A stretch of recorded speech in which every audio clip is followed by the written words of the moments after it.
Welcome. Like I promised, an Elon Musk video is gonna drop this week, and it has. So let's get started. I've divided this video into 3 to 4 chapters, 4 depending on whether you count that as a chapter or not. And if you wish to skip to any of the chapters, you can, but I suggest watching the whole video because, like I said, it's a summary of a 600-page book, and it is advisable that you at least watch the full summary. Right, let's get started with chapter 1, which is early life. Right. So Elon Musk was born and brought up in South Africa, and when he was born, his parents were going to name him after the place where he was conceived, which is Nice. But they decided to save him from bullying in his childhood, and they named him Elon instead. Early in his childhood, Elon's parents and teachers as well thought that he was deaf because whenever they asked him any questions, he would just freeze and would not answer. But later on, they found out that wasn't the case. He was just shy. Another fascinating thing about his childhood was that he really loved coding and video games. So he combined the two and made a few games of his own, which even got published in a few magazines. Moving on, at the age of 17, Musk realized that if he wanted to make something big of himself, he would have to move out of South Africa. And therefore, at the age of 17, he moved out to Canada with just $4,000 in his hands. When the time for graduation came and he had to choose between universities, he chose Queen's because it had, more girls in it. So when it was time for higher education, he had to make a decision whether to go to Stanford or to partake in the internet revolution that was going on at the time and make some quick money. And after much contemplation, he chose the latter, which was making quick money. That last decision started Elon Musk's long entrepreneurial journey. And the first company he started was Zip2, meaning zip to any place you want. It was basically an online website which combined maps and business directories. So you could look up where businesses are in your locality or any locality for that matter. And this was much before Google Maps was invented, right? Later on, this company was sold to Compaq, and this deal got Elon Musk $22 million. And at this point in time, his age was just 27. So naturally, he bought a McLaren. I mean, it still leaves him with a lot of money. Actually, the video of the unveiling of his McLaren is available on YouTube if you'd like to check that out. Most entrepreneurs would then have to decide whether to sit back and relax or start a new company. Well, naturally, Elon started a new company. This was called X.com. No, not Twitter.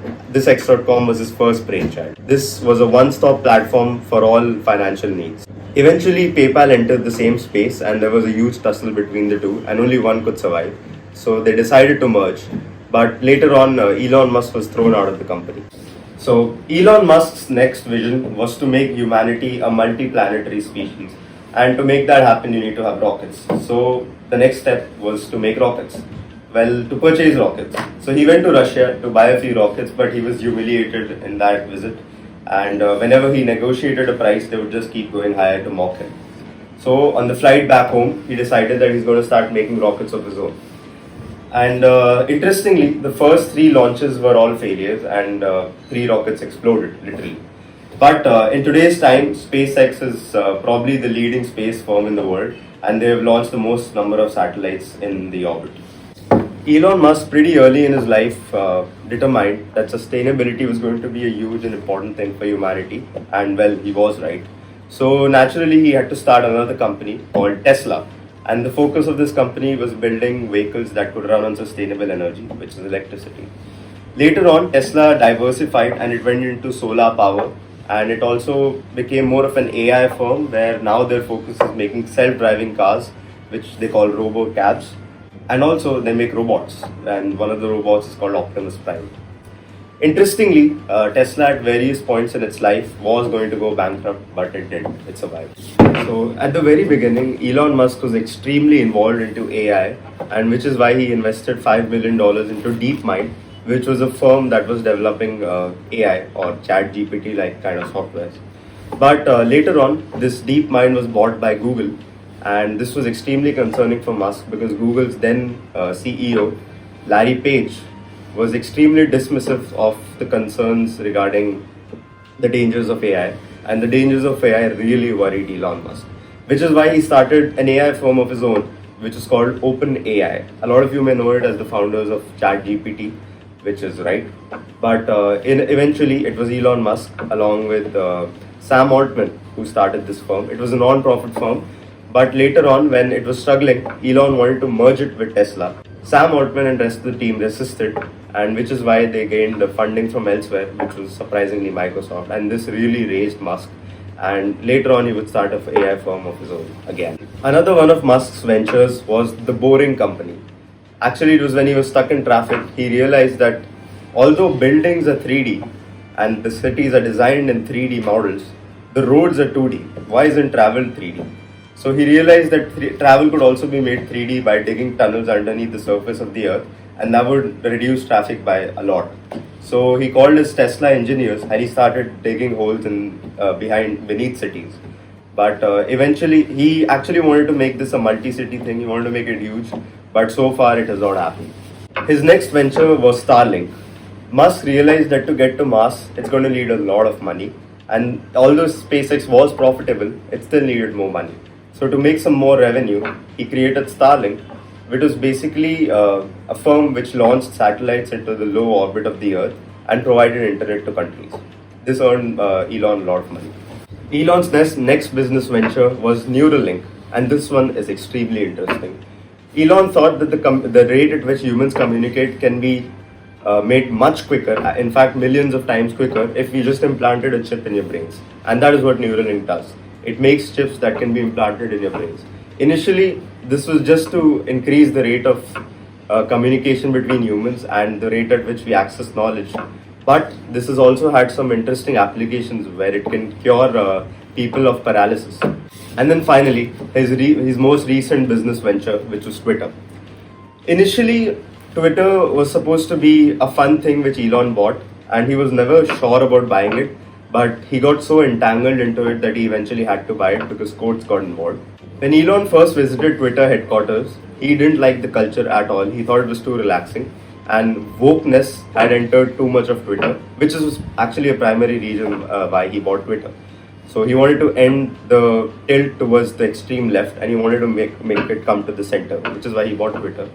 And he fired 75% of the people when he initially took over Twitter. And he made sure that Twitter does not censor out speech as much as it used to.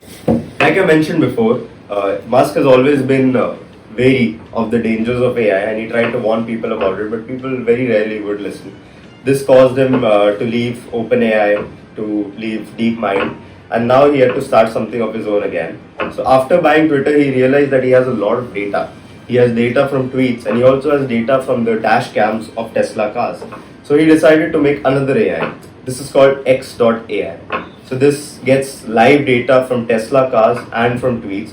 So this AI was basically made to counter OpenAI and Gemini, so that AI doesn't get out of hand.